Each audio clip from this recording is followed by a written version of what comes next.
Hey, before you watch this thing, hit subscribe, would you? The thing I was saying about showbiz changing, do you find it harder to make small movies? It's a great question. And, you know, it's not that it's harder to make smaller films. You can make smaller films as well as you could 20 years ago. It's where people watch them.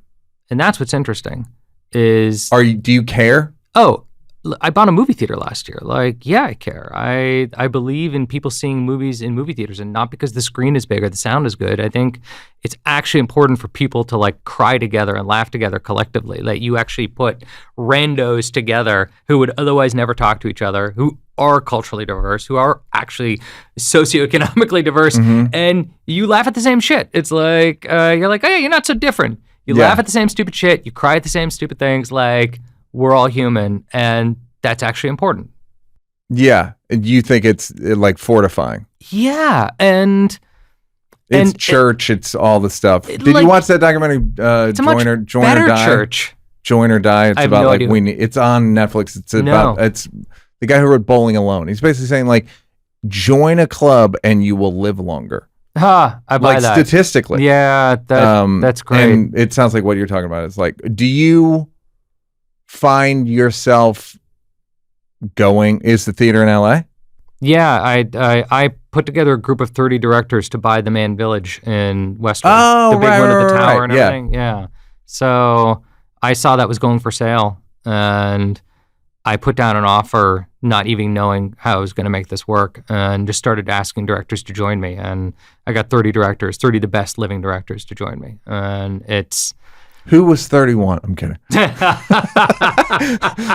like how it's about status. Even with like, I need money, but not you. Maybe. No, although there was kind of a notion of like, are you dedicated to making movies? And that's a tricky thing because I think a lot of people are like, you know, fuck it, I'll just make television. Have you made a direct to... I mean, even... I haven't made anything yet for streaming, and I'm not against it. I would look, here's the thing. Like, so I just made the Saturday Night movie, right? And it's good. It's a good fucking movie. Like, I'm really proud of it. Everyone who made it is proud of it. Anyone who sees it has a great time about it. It's a good movie. It made nothing. It came out into theaters, and I thought, you say, oh, it's a franchise movie. Everybody knows Saturday Night Live. Every generation has been touched by Saturday Night Live. Nobody saw it. If we had come out on Netflix day one... Yeah. There'd be 100 million people who saw that movie. I mean, that's an exaggeration, but there'd be 10 million people who saw that movie. Yeah. You know, at least. At least, yeah. And it's comedy, it's connected to SNL. Also, it's got like 20 known actors in it. Yep. So, do I want that? Like, do I want my film to exist? Do you see like that's the way the wind's blowing? Well, I mean, that is the way the wind is blowing. The only question is it worth fighting that? And I don't know the answer to that. I don't know if I'm just a tool sitting here going, I really want my movies to come out in movie I know theaters. the answer. It's not worth fighting. Come to Netflix. Thank you for coming. I just wanted to let you know. Is that the whole purpose of today? Yeah. I'm not even, like, this isn't even rolling. I mean, but honestly, you get away from it. But there should be, we do need, you know, shared experiences.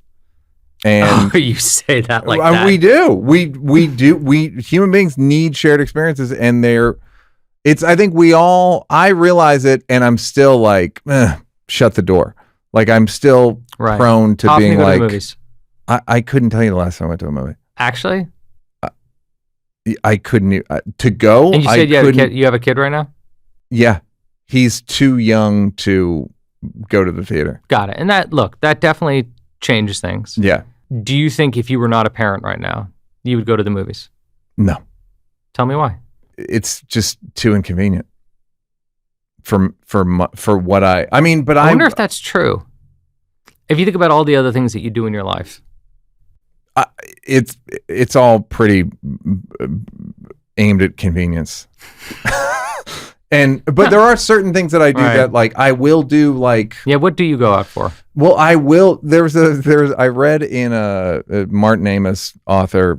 He wrote a book in the 90s, and he just had a sentence or two about that great art comes from inconvenience. Mm-hmm. And he's like, and the idea was like before Beethoven wrote like the Fifth Symphony, he lugged a vacuum across London, and he was just so inconvenienced that his body gave him the Fifth Symphony. You know what I mean? Just you do something awful, it will be catalyzed into something.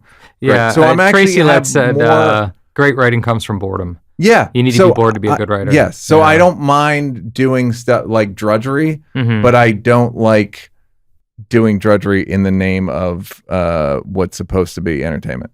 I hate going to concerts and waiting for them to start. Like, there's just stuff where I'm like, let's fucking go. And whatever I'm supposed to be Well, the nice thing getting, about a movie is it starts promptly. You don't. They're not well, fucking with you. But trailers. Yeah, but you know how long the trailers are commercials. You can get there knowing when it's going to start. Yeah, you're right. But then you feel like maybe you miss something. Yeah, I don't see it as.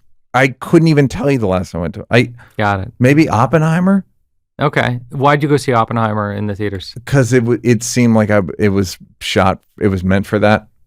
It seemed like, all right, this guy went out of his way. Yeah, I know. I think that's part of. And look, first of all, like, I love Chris. I admire Chris. Chris is one of the investor. He's one of the investors, one of the investors in the movie theater, and made one of the best movies, of the last, I don't know how many decades. Memento. You're talking about Memento. Memento is amazing. Yeah, it's incredible. But because of that argument, it's all about picture and sound. You went to see Oppenheimer. Maybe you saw it in 70 millimeter, and that was the reason that you went out.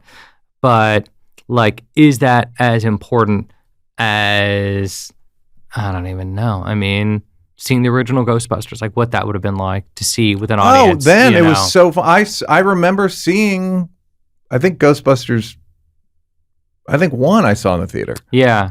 And I remember it. And it's electric, but you didn't walk out and going, I needed to see that in the theater because, I didn't know. Laszlo Kovacs cinematography and exactly. 1982 or something or whatever. Yeah, exactly. Like what made it important is the collective experience you had with that audience. Yes. It was electric. It was like watching Eddie Murphy's Delirious, like whatever. It was just like, and those movies are still happening. And that is the experience I think people should still be happening. Well, you got to get your money back one way or the other. I'm not going to make money on this theater. That's not the... you mean on making movies? Well, no, I'm talking about the theater, but yeah. Hey, did you like that? Did you like that? Yeah, did you like it, though? You want more? Don't want to work? Would rather watch videos of me grab-assing with people? First of all, go up here to subscribe, and then go up here to watch more clips. This is like when the weatherman says there's a high-pressure system coming in. I'm not really used to the green screen.